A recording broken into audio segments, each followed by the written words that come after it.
Hello दोस्तों, आपका स्वागत है हमारे चैनल इवान स्टडी में। जहां आज हम पढ़ेंगे फ्यूचर इंडेफिनिट टेंस के अफर्मेटिव सेंटेंस अर्थात साधारण वाक्यों को बनाने के नियम। तो सबसे पहले हमें किसी भी टेंस को बनाने के लिए उसकी पहचान का पता होना चाहिए, ठीक है। तो सबसे पहले हम देखते हैं आइडेंटिटी यानी कि पहचान फ्यूचर इंडेफिनिट टेंस की। तो पहचान है इसकी, जिन वाक्यों में मुख्य क्रिया के अंत में गा गी गे जैसे जाएगा, खाएगा, देखेंगे, पिएगा, नहाएगा आदि शब्द आते हैं तथा वाक्य में कार्य का भविष्य में होने का पता चलता है, वे वाक्य फ्यूचर इंडेफिनिट टेंस के होते हैं। उदाहरण देखिए आप, एग्जाम्पल, राम घर जाएगा। अब इसमें क्या हो रहा है, हमें जाना में क्या लग गया, मुख्य क्रिया क्या है जाना, और जाना में क्या हुआ, गा लग गया बाद में, तो जाएगा। और यहाँ पे हमें कार्य का भविष्य में होने का पता चल रहा है क्योंकि फिलहाल वह घर गया नहीं है, वह जाएगा, ठीक है। तो ये भविष्य, इसमें भविष्य का पता चल रहा है, भविष्य में कार्य का कि कार्य भविष्य में होगा। और हमें यहाँ ये भी पता चल रहा है कि इसमें मुख्य क्रिया में गा आया हुआ है, ठीक है। अब देखिए इसके नियम। सबसे पहले हम अफर्मेटिव सेंटेंस पढ़ेंगे। अफर्मेटिव अर्थात साधारण वाक्य, अफर्मेटिव सेंटेंस अर्थात साधारण वाक्य। इसे बनाने का बहुत ही सिंपल नियम है।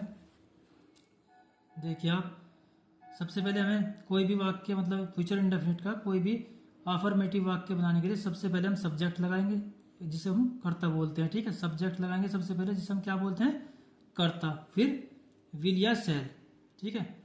फिर क्रिया की फर्स्ट फॉर्म या अंग्रेजी भाषा में बोल सकते हैं वर्ब की फर्स्ट फॉर्म, वर्ब की फर्स्ट फॉर्म। फिर उसके बाद कर्म, जिसे हम अंग्रेजी भाषा में ऑब्जेक्ट बोलते हैं। फिर अन्य शब्द या ऐसा हम अदर वर्ड भी बोल सकते हैं, ठीक है। तो सिंपल नियम है, सबसे पहले कर्ता, फिर विल या शैल, फिर क्रिया की फर्स्ट फॉर्म, फिर कर्म, और फिर अन्य शब्द। और अंग्रेजी भाषा में सब्जेक्ट, फिर विल या शैल, वर्ब की first form plus object plus other word, ठीक है। अब आगे देखिए, इसका एक नोट है, उसे देखिए आप।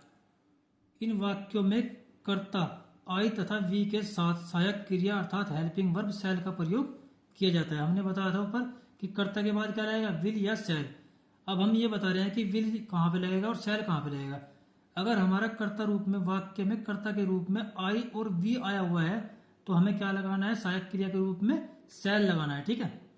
और अगर तथा यानी कि लिख रहा ना, ये आगे पढ़िए, तथा बचे सभी कर्ता यानी कि और आई और वी को छोड़कर जितने भी हमारे कर्ता हैं, जैसे ही, सी, दे, यू, इट और किसी का नाम, अगर ये आदि के साथ सबके साथ लगेगा क्या, विल लगेगा। और जितने भी कर्ता हैं आई और वी को छोड़कर सभी में क्या लगेगा, विल लगेगा। अर्थात आई और वी के साथ हमेशा शैल, और ही, सी, दे, यू, इट, नेम और अन्य कोई भी कर्ता हो उसके साथ हमें क्या लगाना है, हमें विल लगाना है, ठीक है। अब देखिए कुछ उदाहरण देखिए आप। पहला उदाहरण है, मैं घर जाऊंगा। तो इसे सबसे पहले हमने क्या बताया था, कर्ता। तो कर्ता क्या है यहाँ, आई, तो हमने सबसे पहले आई की लगाई, ठीक है, आई। फिर उसके बाद विल या शैल। अब हमने यहाँ पे बताया था कि आई और वी के साथ सहायक क्रिया के रूप में क्या आएगा, शैल। तो हमने आई के साथ क्या लगाया, शैल। फिर जाना की क्या होती है, गो। मुख्य क्रिया क्या होगी, गो। फर्स्ट फॉर्म भी सही कहते हैं, ठीक है। आई शैल गो, कहाँ जाएगा, घर। आई शैल गो टू होम, ठीक है। आगे देखिए, हम कठिन परिश्रम करेंगे। तो ये हो जाएगा सबसे पहले सब्जेक्ट के रूप में हमने क्या लगाया, वी। फिर उसके बाद आई और वी के साथ हमने बताया था कि क्या लगेगा, शैल। तो फिर शैल, वी शैल। फिर परिश्रम करना यानी कि वर्क हार्ड, हम क्या करेंगे, हम कठिन परिश्रम करेंगे, ठीक है। आगे देखिए तीसरा सेंटेंस, फौजी देश के लिए लड़ेंगे। तो फौजी की 10 सोल्जर्स, फिर क्या है, ये तो ना आई है यहाँ सब्जेक्ट के रूप में, ना वी है, यहाँ क्या है, फौजी। तो इसके लिए क्या होगा, कोई भी सब्जेक्ट को हमने बताया था आई और वी के अलावा, तो उसमें हमें क्या लगाना है, विल। तो इसे हम लिख सकते हैं, द सोल्जर्स विल। अब लड़ना की फिर क्या है, वर्ब आ गया ना, फिर तीसरे नंबर पे क्रिया की फर्स्ट फॉर्म। तो लड़ना की क्या होती है, fight. The soldiers will fight for country. अगला सेंटेंस देखिए, सूर्य जल्दी निकलेगा, ठीक है। तो सबसे पहले क्या है, सब्जेक्ट के रूप में सूर्य, द सन। अब क्योंकि आई और वी नहीं है शुरू में तो क्या लगेगा, विल।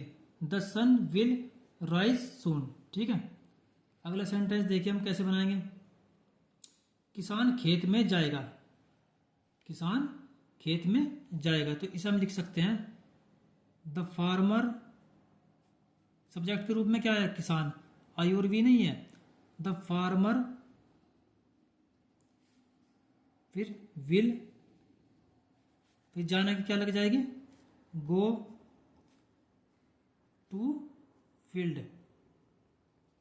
ठीक है, अगला सेंटेंस देखिए, वह इस वर्ष पास हो जाएगा। ठीक है, वह इस वर्ष पास हो जाएगा, तो सब्जेक्ट के रूप में हमारा क्या है, वह, तो वह के लिखो आप ही, फिर इसके साथ क्या आ जाएगा, विल, ही विल, और फिर जाना की मुख्य क्रिया क्या है, गो, ही विल गो, सॉरी पास हो जाएगा, पास होने की क्या होती है, pass, he will pass this year, pass होने की पूरे की क्या होती है, पास। ठीक है, तो इसीलिए हमने क्या लगाई है, ही विल, यानी कि वह, उसके बाद हमने लगाई विल, फिर पास होने की pass, this year, he will pass this year. अगला सेंटेंस देखिए आप,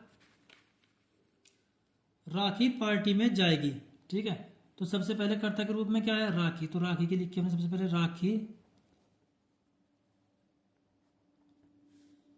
फिर विल, फिर जाना की क्या हो जाएगी, गो टू पार्टी।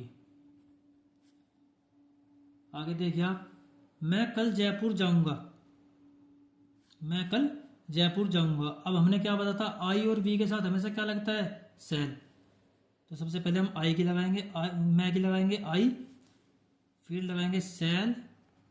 अब जाने क्या होती है, गो टू जयपुर, कब, कल, आने वाला अगर कल होता है उसकी टुमारो, और जो बीता हुआ कल होता है उसकी क्या होती है, यस्टरडे। अब ये क्या है, मैं कल जयपुर जाऊंगा, यानी कि आने वाला कल, जो कल आएगा। ठीक है, तो इसकी क्या लगेगी यहाँ पे, टुमारो, TOMORROW। ठीक है, टुमारो। अगला सेंटेंस देखिए आप, हम आज क्रिकेट खेलेंगे, तो इसकी क्या हो जाएगी, सबसे पहले हम की लगाएंगे वी, और हम बार बार बता रहे हैं आई और वी के साथ क्या लगेगा, सेल, तो वी के साथ सेल, वी सेल। अब खेलना क्या होती है, प्ले, नियम से ही चल रहे हैं, सबसे पहले सब्जेक्ट, फिर विल या सेल, फिर वर्ब की फर्स्ट फॉर्म। यहाँ सब्जेक्ट था वी, फिर हमने सेल लगा दिया इसके हिसाब से, फिर हमने लगाई वर्ब की फर्स्ट फॉर्म, यानी खेलना की first form play. We shall play cricket, CRICKET, cricket, और आज की today, we shall play cricket today. अगला सेंटेंस देखिए, अनु एक पत्र लिखेगी। क्या हुआ, अनु एक पत्र लिखेगी, अनु, सबसे पहले अनु की लगाई, फिर लिखने वो विल लगाई, अनु विल राइट ए लेटर। ठीक है, अगला सेंटेंस देखिए, हम पवित्र नदी में नहाएंगे, तो इसकी क्या हो जाएगी, सबसे पहले हमने हम की लगाई वी, फिर आई वी के साथ shall, we shall, we shall, फिर नहाने की क्या हो जाएगी, वर्ब आएगी ना फिर शैल के बाद, we shall bath in the holy river,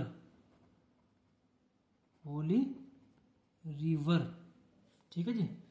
अगला सेंटेंस देखिए, वह एक कार खरीदेगी, वह एक कार खरीदेगी, तो सबसे पहले वह की लगाई, और लड़की है खरीदेगी इसलिए लड़की है, तो यहाँ वह की क्या लगेगी, सी, सी विल बाय ए कार। अगला सेंटेंस देखिए, वे तुम्हें पीटेंगे, तो सबसे पहले वे की लगाई हमने सब्जेक्ट के रूप में, वे है, दे,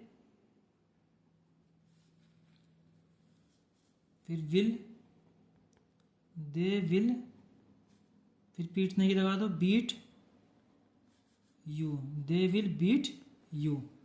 और सबसे अंतिम जो सेंटेंस है हमारा, छात्रों को इनाम मिलेगा, छात्रों को इनाम मिलेगा। तो छात्रों की क्या हो जाएगी, द स्टूडेंट्स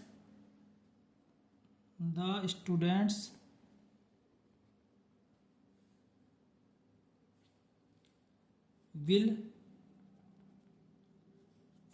मिलने की क्या होती है, मतलब प्राप्त करना, यानी कि get, the students will get the prize.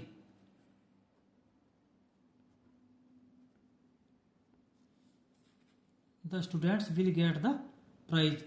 तो ठीक है दोस्तों, हमें उम्मीद है आपको फ्यूचर इंडेफिनिट के अफर्मेटिव सेंटेंस अच्छे से समझ में आए होंगे। तो इसे प्लीज़ वीडियो को शेयर करें, अगर वीडियो अच्छी लगी हो तो प्लीज़ सब्सक्राइब करें, लाइक करें और कमेंट्स तो ज़रूर करें। धन्यवाद।